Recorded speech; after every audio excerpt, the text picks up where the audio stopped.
I'd like to first declare an interest as a member of the APPG for fair elections and thank my honourable friend for Edinburgh North and Leith for bringing this bill forward. For 6 months last year, as I presume many around the House did, all the way up to 9:30 p.m. on polling day on a remarkably damp 4th of July, I was out chapping on doors, speaking to thousands of Falkirk residents, discussing their views and seeking to persuade them of the benefits Labour representation could make to the issues they care about.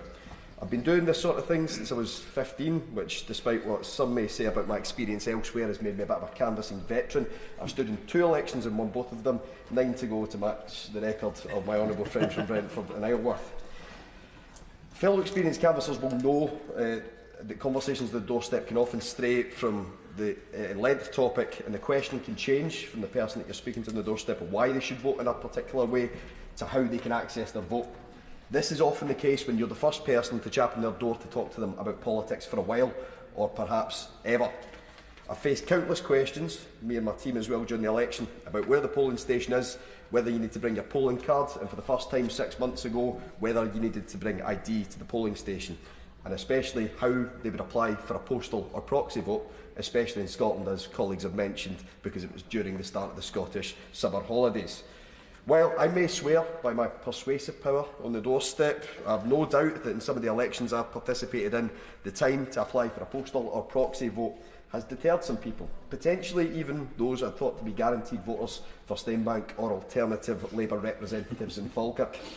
This bill will provide easier access by providing the powers to implement the same additional online registration option that was open to Scottish and Welsh voters in the 2024 elections for local and devolved elections as it is in England. Looking at the substance and the context of the bill, I do question with some confusion to why legislative consent was not passed over as part of the Elections Act 2022, and I'd definitely be interested in any colleague who can provide some clarity on that. Currently, if somebody wanted to do it in a winner and register for a postal and proxy vote for all elections that they could cast a ballot for in Scotland or Wales, they would have to do so with a paper application, despite the online option being available for a general election, which I think shows the contradiction that this bill is seeking to solve.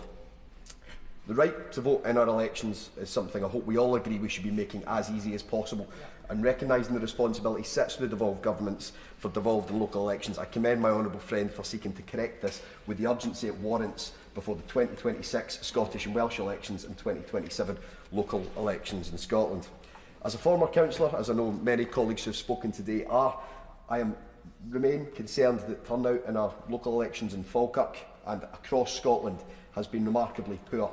It was 44.8% in 2022 across Scotland, down 2.1% from the previous election, and nearly 10% down from the first time we used the STV system in Scottish local elections in 2007. Well, as I mentioned in intervention, there are many reasons cited by those on the doorstep for choosing not to vote during elections. Difficulties in accessing your ballot paper should never be one of those. It is a well-known fact that those who register for a postal ballot are far more likely to turn out, and this is true in my seat when I checked it researching my speech for this bill today. According to statistics from the Falkirk Valuation Joint Board, 81% of those registered for a postal vote in Falkirk in the 2024 election cast in a ballot. Both standardising the process for postal and proxy votes in UK, Scottish and local elections will ease applications, and the consistency, and this is the important part of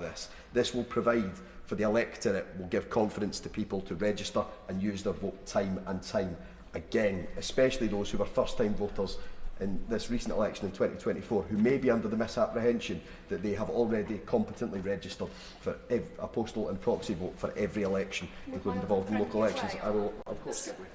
thank you.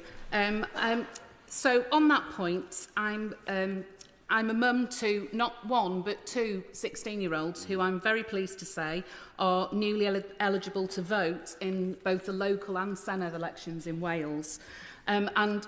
because of this, I know firsthand just how all-encompassing exam periods are.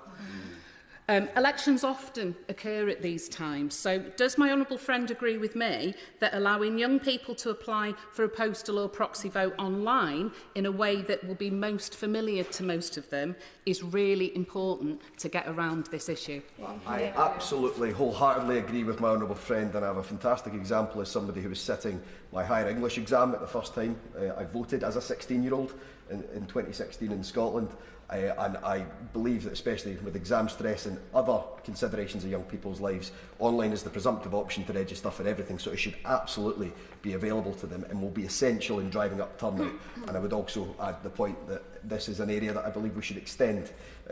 for UK elections as well, for the benefit of consistency. The impression from the Electoral Commission